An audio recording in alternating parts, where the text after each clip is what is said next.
Well, part two of Matt's question here, Jim, back to 1987 Jim Crockett Promotions.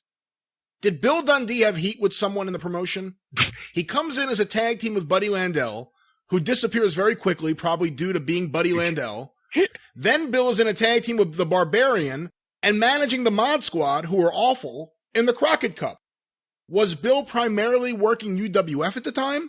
Was there some sort of limit on the number of daddies on the show with Bill and Dusty on the same show? So what is the deal? When Bill Dundee came in 87, what was going on?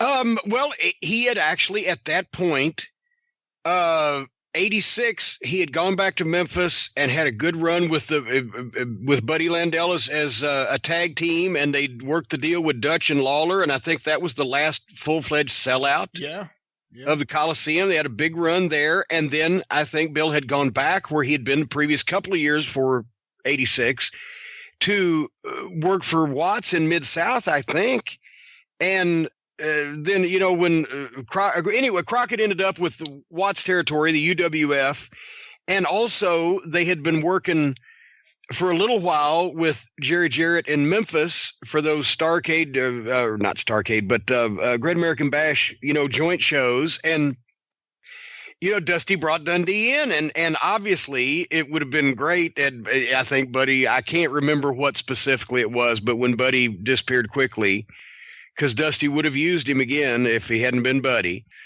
And then I think it was just trying to find something for Bill to do. And I believe he put him with the Mod Squad because Mac and Jim Jeffers had been two of those guys we talked about earlier in the program, only doing jobs on outlaw shows in the Carolinas, but they actually were good.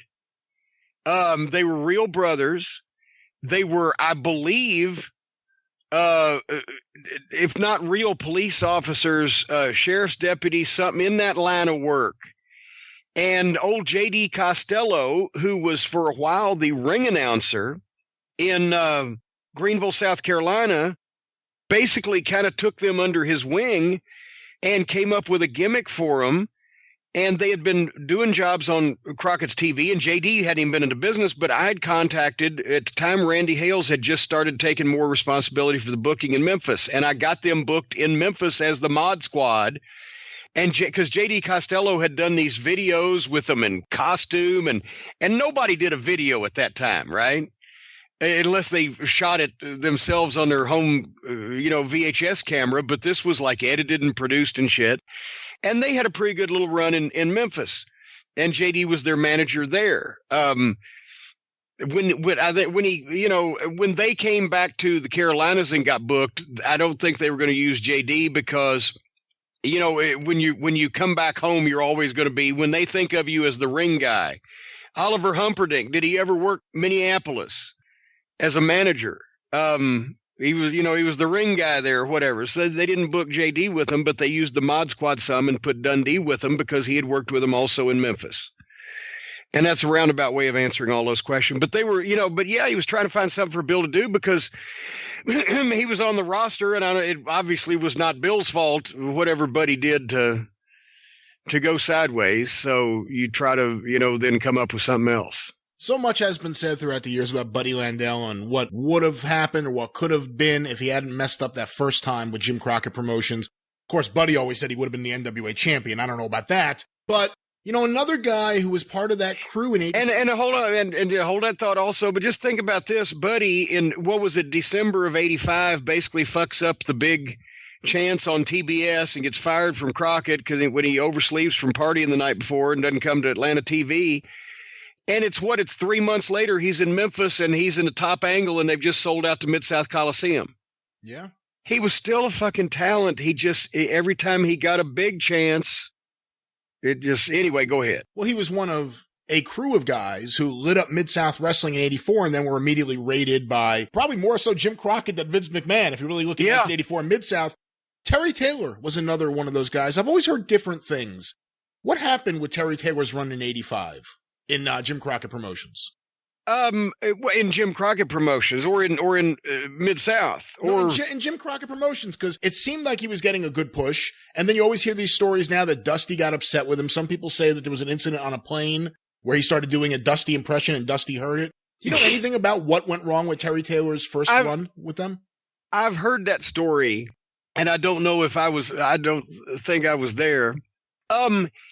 Terry was a great ring technician.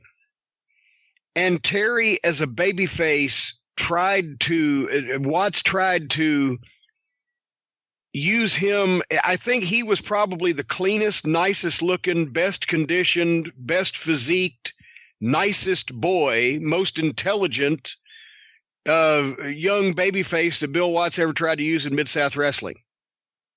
And it didn't really work. He put the North American, and I'm not knocking Terry, but he didn't achieve the level of Magnum TA or Hacksaw Duggan or JYD in Mid-South as babyface to fans' eyes, because I just don't think that the final thing, which was his promos, was there yet. And then when he went to Crockett, was a dynamite babyface. I mean, in the ring, I don't want to say he was as good as Ricky Steamboat, but he was one of the better athletic, better looking and better working and better performing and better selling single baby faces, young white meat baby faces in the business. But his promo was not still there. And I think if he'd have had, if Mid-South or the UWF had lasted another couple of years where he could have finally turned heel and become a heel and become a cocky Terry Taylor heel instead of the Red Rooster thing, then because he idolized Flair and, you know, in large part was inspired by Flair. And I think if he'd have taken that final step to turn heel then without basically the Red Rooster thing in the middle, nobody ever took him seriously after that. It was fucking goofy. By the time he did get to be a heel, it was in WCW in 1990 at the York Foundation. Well, no, actually, he did get the turn. I mean, that's what makes it even sadder. He got the turn in UWF. He joined Eddie Gilbert's team. Yeah, but then he took that heel 4 months, right? Yeah, only a few months. And then he took that heel. I was about to use the word act. I know you hate, but he took that heel persona that he developed and he actually brought it to world class. If you remember, the last good period of world class was like 88, where all of a sudden Michael Hayes was back in there. Gordy was back in there. Terry Taylor and Chris Adams took their feud from the UWF into world class, and then he obviously can't go back to Crockett because Dusty and him, it's not okay, working. Well, hold on a second. I was going to say, if you'd have held a gun to my head, I forgot about the world class deal because nobody was watching world. But here's the thing. He either turns heel in UWF in Mid-South where he could have then learned for a few years, but instead, a few months, it's gone. And he goes to Dallas when absolutely nobody is watching world-class wrestling. So if a guy's a great heel in the forest, can anybody hear it? Whatever the fuck.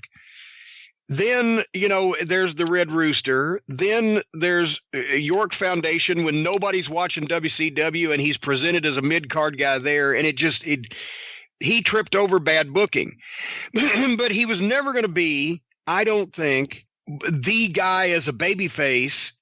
But if he could have had more time to develop as a heel, and especially the way he could perform in the ring and just get by on the heel promo, much less perfect it, that's who Terry Taylor would have been for the next 10 years had not all that goofy shit happened and all of his territories fallen apart. How do you think it would have worked out if he had been one of the fabulous ones? Horrible. Because the thing is, Stan just barely made it. Kern, when you think about it, Kern was one of the most, I don't want to knock Steve here, but he was one of the most fucking rough looking fucking white meat baby faces you ever saw. He was, Stan just barely made it because they had those bloodbaths with the Moondogs and the fucking Assassins and all those brawls with the sheep herders. And and chairs and fucking boards and Fargo matches and shit. That was not Terry's thing. Terry was athletic. Terry was a classic Carolinas style mid-Atlantic wrestling worker. And it just wouldn't have worked. He didn't want to bleed like that. Stan barely did. Kern loved it, I think. But it wouldn't have worked with the Fabs. He needed to be the cocky, arrogant heel after maturing and going as far as he could go as the all-American babyface. Did he have a lot of heat in the locker room in the 80s? It started developing. Well, then Terry could say things, and he has said this himself. He could say things just without thinking about it that maybe he should have thought about to other people. But I never had any problem with him until, of course, he became a Russophile. And when I saw him in the same car together, I was like, all right, this is going to lead to no good.